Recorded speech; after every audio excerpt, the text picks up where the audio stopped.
Montana Territory, September 1883. The first thing Everett Harlan saw was her shoulders shaking in the dust beside the tracks. He had ridden out from his cabin that morning to check the line, same as he did every week. The Northern Pacific ran quiet that day, no eastbound train due until dusk. The sun was high, the wind dry, and the prairie stretched wide and gold under the sky. He was not expecting to find anyone, much less a woman alone, crouched beside the wooden ties like the weight of the world had folded her in half.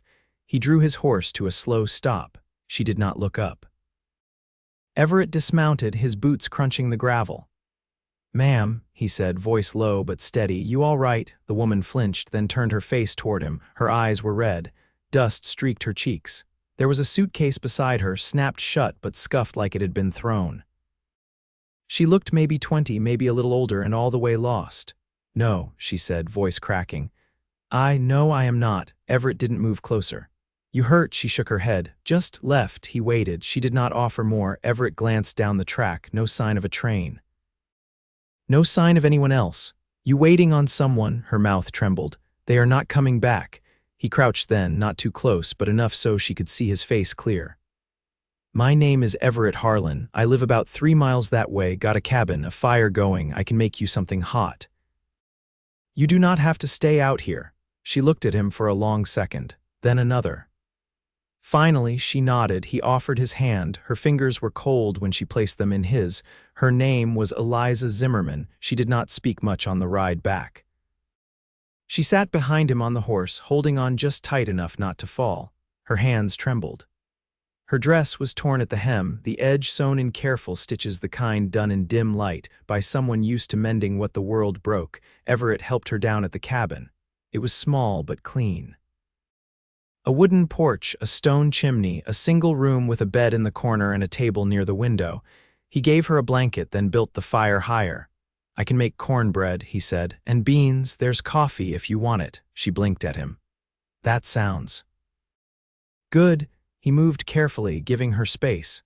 She sat at the table, hands wrapped around the mug he gave her while the cast iron skillet warmed. He cooked in silence, knowing sometimes a man's words were less useful than his actions. When he finally set the plate before her, she stared at it like it might vanish. Then she took one bite and covered her mouth with her hand. Everett stilled. "Too hot," she shook her head. Her voice was barely above a whisper. "No one has cooked for me in a long time." He pulled out the chair across from her and sat. "It is just beans and bread." "No," she said, looking at him, really looking this time. "It is kindness." Something shifted in his chest then, heavy, quiet, real. After she ate, she began to talk. Her voice halting, like a door creaking open after years shut tight. She had come west from Michigan with her uncle's family, promised a new life. Her mother had died 2 winters before, and her father a decade before that. Her uncle had taken her in, but only barely. She cleaned, cooked, watched their 2 young sons, and when they reached Miles City and found the land not as promised, he told her she would have to make her own way. He handed her a ticket east and left her on the platform. The train never stopped. "I waited all night," she said, eyes hollow. "Then I walked, and I cried, and I sat down, and then you." Everett listened, not speaking, just letting her voice fill the space between them. "You live alone?" she asked finally. He nodded. 6 years. "Why?" He hesitated. "Lost my wife and our baby girl in the spring of '77. "Fever?" "Oh." Her voice softened. "I am sorry." "So was I." She looked down at her hands. "You never remarried?" "No." "Why?" He looked at her, straight into her eyes. "Because I never wanted to love anyone half as much." Her breath caught. Then she looked away. The fire crackled. Outside, the wind tugged at the edge of the porch. Everett stood, took her plate, and washed it carefully. When he turned, she was still watching him. "You can stay here tonight," he said. "Take the bed. I will tend the fire. Sleep in the chair." Eliza blinked fast. "You do not have to do all this. You do not have to cry beside a train track alone." Their eyes held for a beat longer than comfort allowed. Then she nodded. That night, Everett sat in the chair with a blanket over his knees, staring into the fading coals. He could hear her breath, soft and even, from the bed. He had not felt another soul in his cabin for longer than he could remember. But tonight it did not feel like a stranger's weight in the room. It felt like something returning. In the morning, she was already up when he opened his eyes. She had made coffee, set 2 cups out, folded the blanket. "You do not owe me anything," Everett said. "I know," she replied gently, "but I want to help." He nodded once. "You can stay as long as you need." She met his eyes across the table. "What if I need more than a night?" His throat tightened. "Then you stay." She smiled, then the first real smile he had seen from her, and for the first time in 6 years, Everett Harlan felt something warm and alive settle in his chest: hope.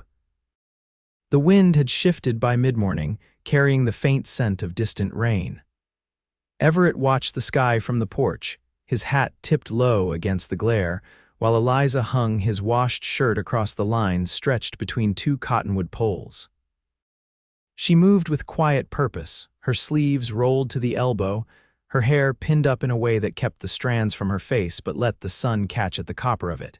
He hadn't asked her to do the laundry. She just carried the basin out after breakfast and started, humming something under her breath so softly he could barely make out the tune. "You sing," he said, not loud. She glanced over her shoulder, her hands red from the water. "Only when I'm not thinking about it." "What was it?" "A hymn." "My mother used to sing it while she stitched." He nodded, unsure what else to say, and she turned back to her work. The quiet between them wasn't uncomfortable. It settled the way low thunder does before a storm, not threatening, just present. After the clothes were hung, she wiped her palms on her skirt and joined him on the porch, lowering herself onto the step without asking. Her boots were too thin for the rocky ground around here, and she'd wrapped 1 foot in a strip of linen pulled from her petticoat.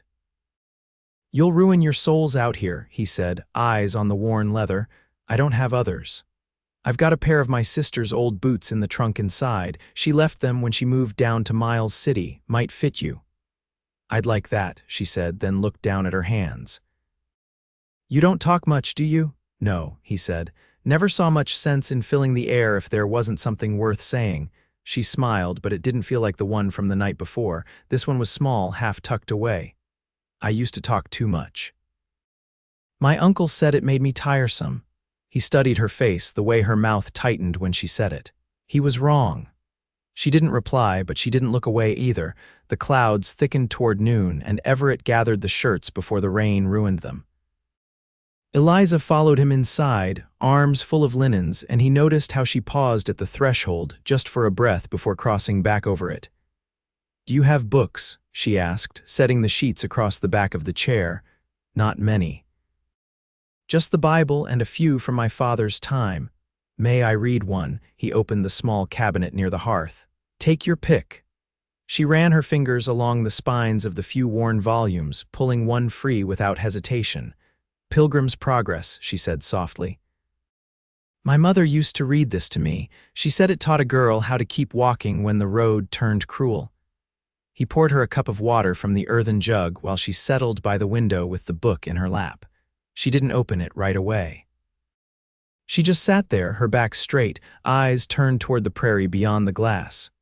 "Do you think all cruel roads can be walked through?" she asked. He leaned against the wall, arms crossed. "I think some can.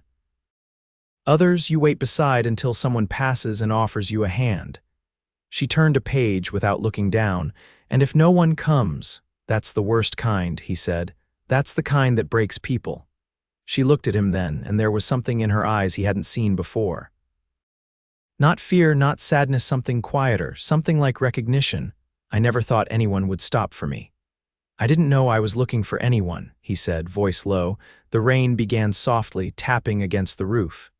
Eliza opened the book then, and her lips moved silently as she read. Everett watched her for a moment, then turned to the stove and began kneading the dough he'd set to rise earlier. By the time the rain passed, the room smelled of baking bread, and the light had turned golden with the late sun. She stood beside him as he sliced 2 pieces, brushing a bit of salt across the top of each. "I can help more tomorrow," she said, "if you'll let me." "You don't have to earn your place," he said. "I want to," she replied. He handed her the plate, and their fingers brushed. She didn't pull away, he didn't move, and something passed between them unspoken but not unnoticed. He sat across from her again as he had the night before. This time she looked him in the eye as she chewed. I didn't expect to eat warm bread today, she said. I didn't expect to bake it for someone. She reached forward, resting her fingers lightly on the edge of his sleeve. Thank you. He didn't answer with words. He didn't have to. The next morning, Everett found her kneeling in the garden patch behind the cabin, sleeves rolled again, fingers dark with soil. The air still held the edge of night, and the world smelled of wet earth from the storm. He watched her for a moment before stepping off the porch with a quiet, "You'll find nothing ripe this time of year." "I know," Eliza said without looking up, "but the roots are getting strangled with all these weeds." He crouched beside her. "You know plants well." My mother kept a kitchen garden, herbs mostly. She said a woman should know how to feed and heal no matter what the world takes. He reached for a tangle of crabgrass near the carrots. "Your hands'll freeze in that dirt." She gave a small huff. "Better my hands than my thoughts." They worked in silence for a time, the only sound the pull of roots and the occasional call of a magpie overhead. When the last row was cleared, she sat back on her heels, brushing her palms on her skirt. "I keep thinking," she said softly, "about how quickly a person can disappear. I was with them one day. The next, I was no one again." He pulled his gloves from his belt. "You're not no one. You say that like it's easy to believe." "I say it because it's true." She looked at him then, eyes steady. "You still carry her with you, don't you? Your wife?" He gave a slow nod. "Not like I used to, but yes. Does it get easier? It gets quieter. Like a bell that rang once and keeps humming in your bones." She didn't speak for a long moment. Then, "I sometimes think I'm still waiting on someone who never promised to come." He stood, offering his hand again. "Then it's time to stop waiting." She took it. Later that day, she asked if she could sweep out the loft above the tool shed. "It's small," she said, "but I'd feel better laying my head somewhere that's mine." He didn't argue. He opened the creaking door, handed her a lantern and a broom, and left her to it. When he returned near dusk, she'd propped a curtain across the narrow window with a branch, rolled her shawl for a pillow, and laid her book beside a folded quilt. "I don't need much," she said, brushing her hair from her face. "Just a spot I chose for myself." He rested a hand against the rough post. "You're welcome here, Eliza, wherever you lay your head." She glanced at him from beneath her lashes. "I know." The wind rose again that night. It wasn't cold, but the sound of it carried something lonesome. Everett sat at the table with his ledger open, trying to work out when feed would need hauling again. He heard the loft door creak once, then twice. When he stepped outside, she was sitting in the grass, knees drawn up, watching the stars take shape. "I never realized how loud the sky was," she said. "You get used to it." She tilted her face toward the wind. "In the city, everything presses in, even the air, but here, it's like the world stepped back and gave you space to breathe." He sat beside her. "That's why I stayed." "Do you miss it?" "Town, people," he shook his head. "I miss my sister sometimes, but I don't miss being looked at like a man who's failed." She picked a stalk of grass, twirling it between her fingers. "It's strange how people think grief makes you less." "It doesn't, no," she said. "It makes you different." "But not less." They sat without speaking for a while, then she asked, "Do you think it's possible to belong again after being cast off?" He turned to her. "Not just possible, certain." She didn't reply, but her shoulder leaned just barely into his. He didn't move away. And in the hush of the prairie, under a sky wide enough to swallow old sorrow, something wordless passed between them, something steady, something beginning. By early October, the frost came down light across the grass each morning, silvering the pasture and crisping the edge of the creek where the cattle drank. Everett had shifted into the rhythm of fall without thinking, the stacking of firewood, the mending of the barn's north wall before winter split it further. What surprised him was how easily Eliza had woven herself into the rhythm alongside him. She spent most mornings working through the old sewing basket she'd found in the storage chest, reshaping worn garments into something stronger, more suited to the cold. In the afternoons, she joined him in the lean-to, helping sort feed sacks, her sleeves rolled and her brow smudged where she brushed at it with the back of her wrist. One afternoon, while Everett was oiling the harness, Eliza leaned against the post beside the stall, her voice quiet. "I haven't asked what brought you here," she said. not just to Montana but to this exact patch of land. He kept his eyes on the leather under his hands. I followed the water. There's a spring down the ridge, never goes dry. Practical, she said with a faint lift of her brow. But not all of it, I think. He set the harness aside and wiped his hands. I came west after the war, took work where I could, drove cattle out of Texas, built track out of Wyoming. When Annie and I married, we thought we'd settle near her people in Kansas, but after. Her gaze softened, but she didn't interrupt. I couldn't stay where she'd been, he finished. So I came here. The land didn't ask questions. Eliza traced the grain of the wood beside her. I used to imagine building a house from scratch, just me, a hammer and sky. Somewhere no one knew my name. He looked at her carefully. You still want that? She shook her head.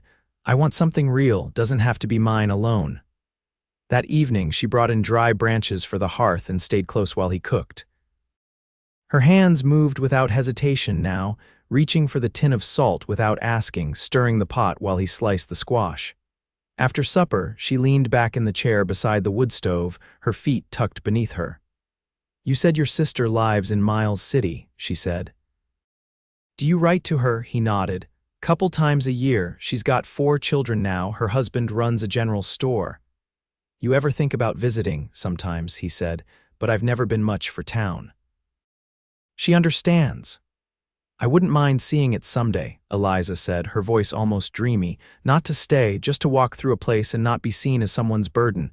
He turned toward her, his voice steady. No one here sees you that way. Her eyes met his, clear and searching. I know. That's why I stay. A long moment passed. The fire cracked low. Everett reached toward the shelf, drew down a folded blanket and handed it to her. She took it without looking away from him. Will you go riding tomorrow? Need to check the north fence line. May I come? His pause wasn't hesitation, it was something quieter, more careful. You've got a good seat. I can manage. Then you'll ride with me. The next morning, she wore the boots he'd found for her and tied her hair back with a strip of muslin. He watched her mount with the kind of ease that didn't come from polish but from determination.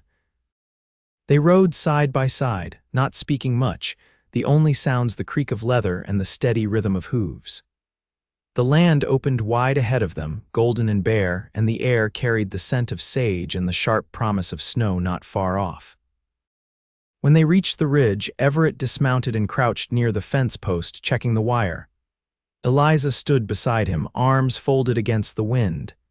Did you ever picture a life like this? She asked. Not until I lived it. She looked out over the valley. I think I did, not exactly, but I used to dream of a place where I could hear myself think. He straightened, dusted his hands.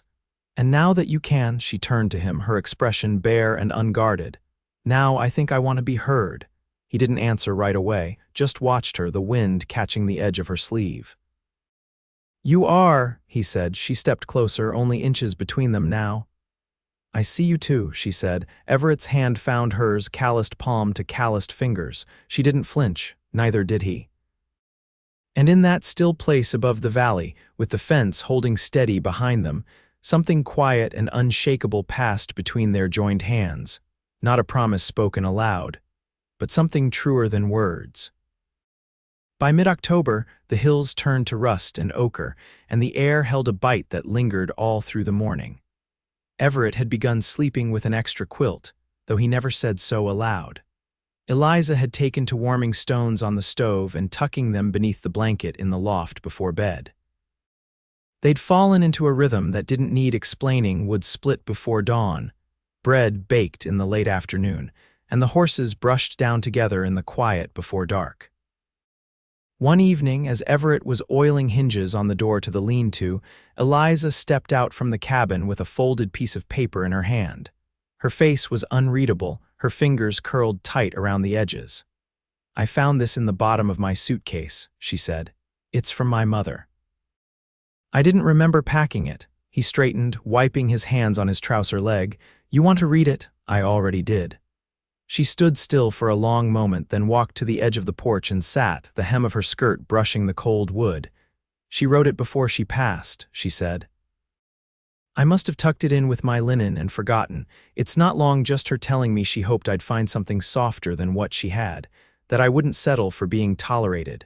Everett said nothing. She wrote, "You deserve to be chosen, not endured." Eliza looked down at her lap. "I never thought much of that until lately."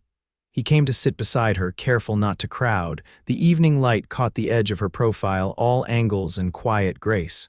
"I've been chosen before," she said, "but never with care, never with patience. No one ever waited for me to become myself." Everett folded his hands. "You don't have to become anything else, you're already enough." Her breath hitched, but she didn't look away. He continued, slower now. "You mend what's broken without complaint, you listen without judgment. You make this place feel less like something I built to survive and more like something meant to be lived in." Eliza's fingers tightened around the letter, then loosened. "I don't want to leave. You don't have to. I want to stay with you." He turned fully toward her. "This land's hard. The winters are long, it's not much of a life unless it's shared." "I know," she said. "That's why I want it." He reached out then, brushing a knuckle along her cheek just once. "You sure?" She nodded. "I've never been more." He kissed her gentle, reverent as the sun slipped below the ridge. Her hands curled into his shirt, and for the first time, neither of them pulled away.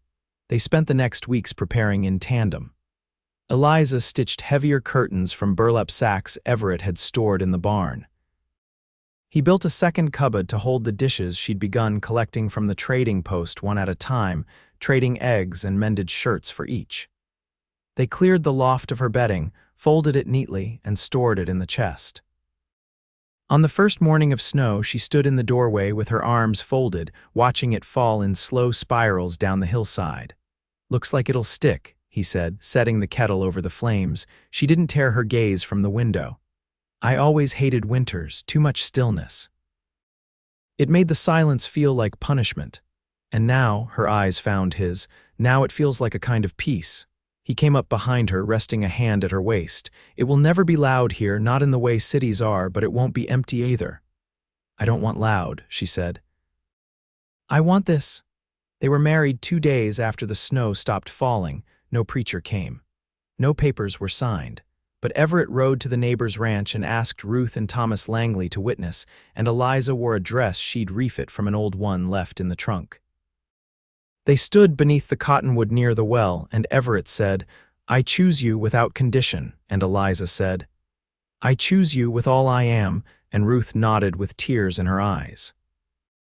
Afterward, Thomas handed them a bottle of elderberry wine he'd made himself, and Ruth pressed a bundle of dried wildflowers into Eliza's hands. That night, they lay together in the bed Everett had once slept in alone. He traced the arch of her shoulder with reverence, and she cupped his face in both hands like it was a gift. There were no words needed. Just the slow, certain rhythm of two people who had already chosen each other long before the vows were spoken. The winter settled deep and white around them, but inside the cabin the warmth never failed. They worked side by side through each short day tending animals, boiling tallow, boiling snow for water when the creek froze hard. At night, Eliza read aloud from Pilgrim's Progress until the fire burned low. Everett listened with one hand resting against her knee, the other curled around hers. When spring broke the frost and green began to edge the hills once more, Everett carved her name beside his in the beam above the hearth. And when Ruth Langley came to visit that June, she found the cabin changed in quiet ways. New curtains. A second rocking chair. A jar of wildflowers on the table, fresh each morning. She remarked on it gently, and Eliza only smiled. "We made a life," she said. "It just took a little longer to begin. Years passed, the land stayed hard, but never lonely again." Their hands grew callous together. Their laughter came easier. When sorrow visited in small ways, as it always does, they met it hand in hand, never alone. And each night, before the lamps were turned down, Everett would rest his palm against the curve of Eliza's back and whisper, "I'm glad I stopped." And she would answer, "I'm glad you saw me." They grew old that way together.